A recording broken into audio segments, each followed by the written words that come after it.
ایک بادشاہ کا گزر ایک بوڑھے شخص پر ہوا جو درختوں کی درستگی اور کاٹ چھانٹ کر رہا تھا۔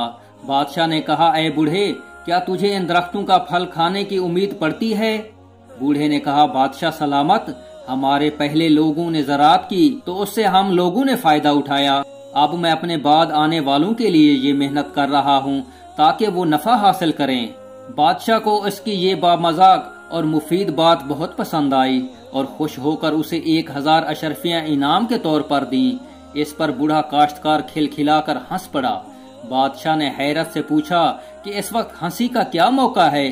بوڑھے نے کہا، مجھے اس زراعت کے اس قدر جلد پھل دینے سے تعجب ہوا۔ اس بات پر بادشاہ اور بھی زیادہ خوش ہوا اور 1000 اشرفیاں اور دے دیں۔ بوڑھا کاشتکار پھر ہنسا۔ بادشاہ نے پوچھا کہ اب کیوں ہنسے؟ تو وہ بولا کہ کاشتکار پورا سال گزرنے کے بعد ایک دفعہ فائدہ اٹھاتا ہے، میری اس زراعت نے اتنی تھوڑی سی دیر میں 2 دفعہ خاطر خواہ فائدہ پہنچایا۔ بادشاہ نے 1000 اشرفیاں اور دیں اور اسے وہیں چھوڑ کر چلا گیا۔